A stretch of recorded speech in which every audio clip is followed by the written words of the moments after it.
ছাত্ৰ ছাত্ৰীসকল আজি মই তোমালোকৰ ক্লাছ 10 ৰ আন এটা গুৰুত্বপূৰ্ণ চেপ্টাৰ বুজাম এটো হৈছে ষ্টেটিষ্টিক্স বা পৰিসংখ্যা এটো দেই এটো হৈছে তোমালোকে আগতে কৰি আহিছা ক্লাছ 9 ত যথেষ্টখিনি কৰিছিলা ইয়াৰ বিষয় মনত পৰিছে নে নাই ক্লাছ 9 ত তোমালোকে কি কৰিছিলা সংগবদ্ধ আৰু সংগবদ্ধ নোহোৱা বাৰংবাৰতা বিভাজন কৰিছিলা তাৰ পিছত তোমালোকে হিষ্টগ্ৰাম বা স্তম্ভলেখ আৰু বিভিন্ন মানে বাৰংবাৰতা বহুভুজৰ সহায়ত প্ৰকাশ কৰিব পৰা তাকো শিকিছিলা তাৰ পিছত তোমালোকে মিন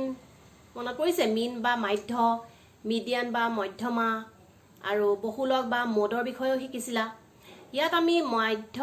মিডিয়াম বা মধ্যমা বহুলক এইবোৰ বিষয়ে সংগবদ্ধ নোহোৱা তথ্যৰ পৰা সংগবদ্ধ তথ্যলৈ সম্প্ৰসাৰণ কৰি মানে অলপ ডিফাৰেন্ট হ'ব অলপ এডভান্স আমি অংক কিছুমান কৰিম এতিয়া শুনিবলৈ তোমালোকৰ যথেষ্ট টান লাগিছে কিন্তু বস্তুবোৰ একেবাৰে সহজ এতিয়া পটাপট তোমালোকে পেন্সিল আৰু ৰুলাৰ লাগিব স্কেল লাগিব জিওমেট্ৰি নকৰো কিন্তু স্কেল লাগিব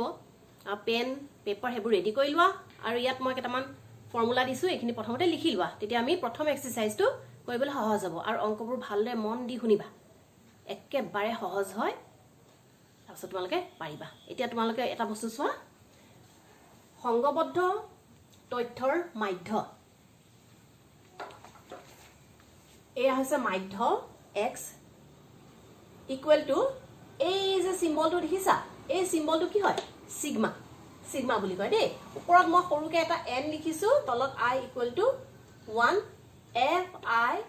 x i f মানে ফ্ৰিকুৱেন্সি দেই এইবোৰ মই তোমালোকক এটা ফৰ্মুলাটো এতিয়া পটাপট লিখি লোৱা যেতিয়া আমি অংক কৰি থাকিম তেতিয়া হলে প্ৰত্যেকটো বস্তুৰ মিনিংটো তোমালোকে বুজি পাবা এতিয়া বস তোমালোকে লিখি লোৱা আৰু তলত আহিলে সিগমা n আকৌ i equal to 1 f i এতিয়া শ্ৰেণী সূচক মনত পৰিছে শ্ৰেণী সূচক কেনেকৈ উলিয়াইছিলা শ্ৰেণীৰ উচ্চ সীমা প্লাস শ্ৰেণীৰ নিম্ন সীমা ডিভাইডেড বাই 2 এইটো এটা আন এটা বস্তু তোমালোকে লিখি লোৱা তাৰ পিছত আমাৰ তিনটা পদ্ধতিৰে আমি মাধ্য উলিয়াম প্ৰথমটো হৈছে প্ৰত্যক্ষ পদ্ধতি তাক চোৱা এইটো মাধ্য ইকুৱেল টু এইটো নহয় জানো sigma n i equal to 1 f i x i divided by sigma ওপৰত থাকিলে n i equal to 1 f i এইটো ভালদৰে তোমালোকে লিখি লোৱা মুখস্থ কৰি লোৱা সেকেন্ডটো আহিলে বিবেচিত মাধ্য পদ্ধতি ইয়াত এটা নতুন বস্তু আহিব হেতু হৈছে ডি বা বিচ্যুতি এটা ডি ওপৰত বাৰ মানে বিচ্যুতি মাধ্য ইকুৱেল টু ফৰ্মুলা হৈছে sigma F I D I divided by sigma F আই বা এক্স মানে মাধ্য মাইনাছ এ নো কি হয় হেতু জানিবা মই এতিয়া তোমালোকক কোৱা নাই যেটো বহুত দীঘল হৈ যাব আমাৰ ভিডিওটো আৰু এটো জাস্ট ইন্ট্ৰোডাকশন খালি তোমালোকে ফৰ্মুলাখিনি লিখি লবা এক্স বা মাধ্য ইকুৱেল টু এ প্লাস এইখিনিয়ে হয় তাৰমানে সিগমা এফ আই ডি আই বা সিগমা এফ আই আৰু 3 নম্বৰটো হৈছে ধাপ বিচ্যুতি পদ্ধতি step deviation method U I নতুন এটা আৰু এটা পালা U I equal to X I minus A by H A হৈছে বিবেচিত মাধ্য ঠিক আছে এটো তো আৰু বুজি পালা এতিয়া এ যতিটোটা এ পাই আহিছিলা বিবেচিত মাধ্য এইচ হৈছে শ্ৰেণী অন্তৰাল এটোনো কি বস্তু এটোহে অংক কৰোতে আমি গম পাই যাম তো x বা মাধ্য হৈছে a প্লাস h ব্ৰেকেট দিবা sigma f i u i বা sigma by sigma f i এইকেইটা ফৰ্মুলা মুখস্থ কৰি লোৱা কাগজ এখলা লিখি লোৱা এনেকে বেৰত লগাই লোৱা আৰু এক্সাৰসাইজ আৰম্ভ কৰিবলৈ ৰেডি হৈ যোৱা এতিয়া আমি এক্সাৰসাইজ 14.1 ৰ কোৱেশ্চন নম্বৰ 1 কৰিম মই কোৱেশ্চনটো যেটো তালিকা দিছে হেতু মই ইয়া ৰাখি লৈছো তোমালোকক কোৱেশ্চনটো এবাৰ পঢ়ি দিছো এজন এডল ছাত্ৰই তেওঁলোকৰ পৰিৱেশ সজাগতা কাৰ্যসূচী অংশ হিচাপে এটা অঞ্চলৰ 20টা ঘৰত থকা উদ্ভিদৰ তথ্যভিত্তিক অধ্যয়ন তলত দেখুৱা তথ্যসমূহ সংগ্ৰহিত কৰিলে প্ৰতিটো ঘৰত থকা উদ্ভিদৰ মাধ্য উলিওৱা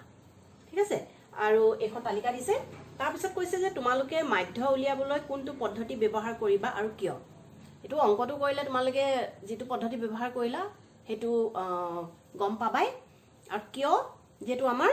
তথ্যটো একদম সিম্পল কে দিয়া আছে কাৰণ আমি প্ৰথম যেটো আমাৰ মাধ্য উলিওৱা পদ্ধতি হেতু আমি ব্যৱহাৰ কৰিম বুলি ভাবিছো এতিয়া তেনেকৈ তোমালোকে নিজে বুজি পালে লিখি দিবা দেই এতিয়া আমাৰ কোৱেশ্চনত দিয়া আছে উদ্ভিদৰ সংখ্যা 0 পৰা 2 2 to 4 4 to 6 6 to 8 8 to 10 10 to 12 12 to 14 আৰু ঘৰৰ সংখ্যা 1 2 1 5 6 2 3 তাৰমানে 0 পৰা 2 উদ্ভিদ যত আছে এটো এটা ঘৰ 2 to 4 উদ্ভিদ থকা ঘৰ হৈছে দুটা 4 to 6 হৈছে এটা 6 to 8 হৈছে পাঁচটা 8 to 10 হৈছে ছটা 10 to 12 হৈছে দুটা 12 to 14 হৈছে তিনিটা বুজি পালা দিয়া এটো হল আমাৰ কোৱেশ্চনটো এতিয়া এনসাৰটো ক'বলৈ হল আমি এনেকৈ তালিকাখন বনাই লম চাৰিটা ঘৰ উদ্ভিদৰ সংখ্যা ঘৰৰ সংখ্যা আমি F1 লম ঘৰৰ সংখ্যা F1 বুলি মই কৈছোৱে তাৰ পিছত মধ্যমান হৈছে XI আৰু লাষ্টৰ ঘৰটোত আমি কি কৰিম এই FI তাৰমানে ঘৰৰ সংখ্যাৰ লগত আমি মধ্যমা মাল্টিপ্লাই কৰি দিম FI XI এতিয়া এইবোৰ আমি বস ফিল আপ কৰি দিও আমাৰ ইয়াত আছিল 1 2 3 4 5 6 7 এখানে মই 7টা ঘৰ কৰিলো হেই তেনেকে তোমালকে 7টা ঘৰ কৰি লবা উদ্ভিদৰ সংখ্যা আমাৰ 0 পৰা 2 2 to 4 4 to 6 6 to 8 8 to 10 10 to 12 12 to 14 লিখা ঘৰৰ সংখ্যা এতিয়া লিখিবা 1 2 1 5 6 2 3 এইখিনি আমি কোৱেশ্চনৰ পৰা পাই গলো হয় নহয় এতিয়া আহিলে মধ্যমান মধ্যমান মানে ইয়াৰ যেটো মিড পইণ্ট 0 আৰু 2 ৰ মিড পইণ্টটো কি হয় 1 1 লিখা 2 আৰু 4 ৰ হল 3 4 আৰু 6 ৰ হল 5 6 আৰু 8 ৰ হল 7 8 আৰু 10 ৰ 9 10 আৰু 12 ৰ 11 12 আৰু 14 ৰ 13 ইজি এতিয়া লাষ্টৰ ঘৰটো আমি কি কৰিম FI into XI তাৰমানে এয়াৰ লগত এটো আমি মাল্টিপ্লাই কৰিম 1 into 1 1 2 into 3 6 1 into 5 5 5 7 जा 35 6 9 जा 53 2 11 जा 22 3 13 जा 39 ইজি বিৰাট ইজি এতিয়া আমি ইয়াত কি কৰিম সিগমা FI এইখিনি আমি প্লাস কৰো কিমান হয় চাও 1 plus 2 3 4 4 plus 5 9 9 plus 6 15 16 17 18 19 20 এনেকে আমি এইখিনি আমি প্লাস কৰো কিমান হ'ব এটো দীঘল হ'ব অকমান 9 10 11 12 13 14 19 20 25 31 3 থাকিলে 3 3 6 7 8 9 10 11 12 13 14 15 16 পাই গলো আমি মান কিটা এতিয়া আমি কি উলিয়াব লাগিব মধ্যমান হয় জানো মধ্যমাৰ ফৰ্মুলাটো মনত আছে মোৰ জেগা অকমান সৰু হৈছে মই ফৰ্মুলাটো ইয়াত লিখিছো বাৰু কিন্তু মই হেফালে কৰিম এটো sigma FI XI by sigma FI মই ইয়াতো কৰিব পাৰো হয় না ইকুৱেল টু এটো আমি পাই গলো 161 তলত হৈ গল 20 এটা কি হ'ব এইখিনি 161 divided by 20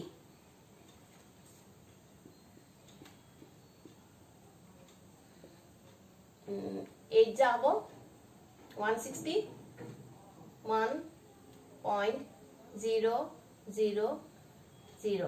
5 जा 100 equal to 8.05 হৈ গল তোমালোকৰ এনসাৰ ঠিক আছে এটো আমি এনেকে ৰাখি দিব পাৰো বা আমি 8.1 লিখিব পাৰো এইটোৱে হৈ গল তোমালোকৰ এনসাৰ এতিয়া আমি 14.1 ৰ কোৱেশ্চন নম্বৰ 2 কৰো তোমালোকৰ তালিকাখন মই আঁকি দিছো প্ৰশ্নটো হৈছে এটা ফ্যাক্টৰী 50 জন শ্ৰমিকৰ কৰ্মী দৈনিক পৰিশ্ৰমিক হল তলৰ এখিনি যিখিনি আমাৰ দিয়া আছে উপযুক্ত পদ্ধতি ব্যৱহাৰ কৰি ফ্যাক্টৰীটোৰ শ্ৰমিকৰ মাধ্য দৈনিক পৰিশ্ৰমিক নিৰ্ণয় কৰা ঠিক আছে দৈনিক পৰিশ্ৰমিক আমাক টকাত দিয়া আছে দেই টকাত আছে 100 to 120 কৰ্মী সংখ্যা হৈছে 12 120 to 140 14 140 to 168 160 to 186 আৰু 180 to 210 এইখিনিতে তোমালোকে বুজি পালা কোৱেশ্চনটো এতিয়া আমি ইয়াক সলভ কৰিবলৈ হলে মাধ্য উলিয়াবলৈ হলে আমি এইখন তালিকা বনাম ইয়াত তোমালোকে আগৰখনতকৈ অকণমান ডিফাৰেঞ্চ এটা পাইছা এই বস্তুটো পাইছা হয় নহয় এতিয়া একেবাৰে সহজ আগৰ দৰে প্ৰথমতে আমি শ্ৰেণী অন্তৰাল আমি লিখি লওঁ 100 to 120 120 to 140 140 to 160 160 to 180 180 to 200 হৈ গ'ল মধ্যমান x to কি হ'ব 100 আৰু 120 মধ্যমান কি হয় 110 120 পৰা 140 130 150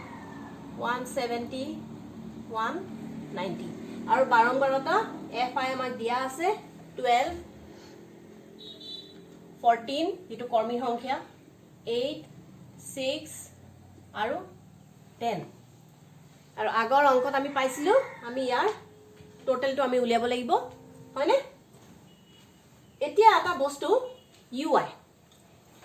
equal to xi minus 150 by 20 কি হয় এটো ui equal to xi minus a by h হয় সলতে a হৈছে যেটো মধ্য মান হয় আমাৰ ইয়াত মধ্যমান আটাইতকৈ মিড পইণ্টটো কোনটো 115 হয় জানো হেকানে আমি 150 বুলি লৈছো আৰু h হৈছে শ্ৰেণীৰ অন্তৰাল 100 to 120 ভিতৰত কিমানটা মানে আছে 20 টা নহয় জানো হেতু হৈছে h 20 এতিয়া বুজি পালা আমি ui টো কেনেকৈ পালো xi minus 150 কত আহিলে গম পালা আৰু hi হৈছে 20 এতিয়া আমি এই প্ৰত্যেকটো আমি সলভ কৰিব লাগিব দেই প্ৰত্যেকটো আমি কৰি যাও ইয়াতে ৰাফকে মই কৰো এইখিনিটো তোমালকে লিখিবা এইখিনি লিখিবা এতিয়া মই যেটো ৰাফ কৰিম নহয় হেতু তোমালকে ৰাফতহে কৰিবা দেই এটো ৰাফ এটা প্ৰথম টু উলিয়াবলে হলে ui xi হৈছে 110 minus 150 by 20 minus 40 by 20 তাহলে কিমান হ'ব minus 2 second to হ'ব 130 minus 150 by 20 এইটো 130 equal to minus 20 by 20 হ'ব minus 1 তাৰপিছত 150 minus 150 to 0 হ'বই কৰিব দৰকাৰ নাই আমাৰ এটো 170 minus 150 170 minus 150 by 20 equal to 20 by 20 তাৰমানে plus 1 আৰু ইয়াত 190 minus 150 by 20 equal to 40 by 20 এটো কি হ'ব plus 2 এটো বুজি পালা একেবাৰে ইজি এতিয়া fi ui এই দুইটা আমি তাৰমানে এই দুটা আমি কি কৰিম মাল্টিপ্লাই কৰিম 12 2 * 24 minus আছে 14 1 * 14 minus 14 এটো 0 হ'ব 6 1 * 6 10 2 * 20 এতিয়া আমি ইয়াৰ মুঠটো উলিয়াই লওঁ 10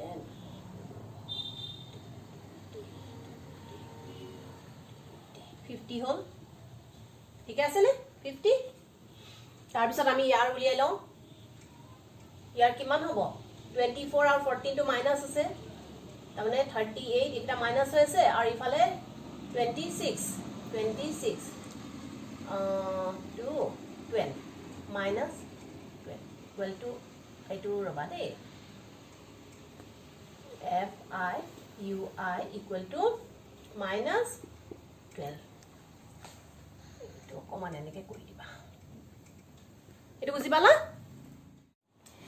এতিয়া আমি তালিকাখন বনাই ললো এতিয়া আমি মধ্যমান উলিয়াও মধ্যমানৰ ইয়াৰ ফৰ্মুলাটো হ'ব কমান বেলেগ a plus h আৰু বাকিখিনটো আগৰ দৰে কি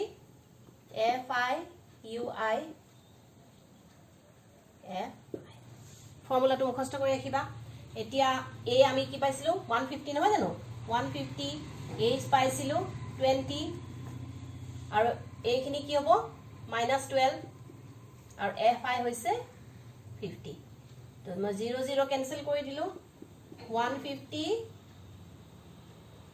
প্লাস মাইনাস এ মাইনাস হ'ব 2 into 12 is 24/5 এটো মই LCM যদি লও 5 0 5 5 25 750 minus 24 equal to 6 726/5 এটো মই ডিভাইড কৰিলে কিমান হ'ব 5 1 जा 5 5 4 जा 20 5 5 जा 25 2 আৰু আমাক পৰিশ্ৰমিক টকা উলিয়াবলৈ দিছে আমি মধ্যটো আমি টকা উলিয়ালো তো আমাৰ आंसर হৈ গ'ল 145.2 টকা টকা দেই বুজি পালা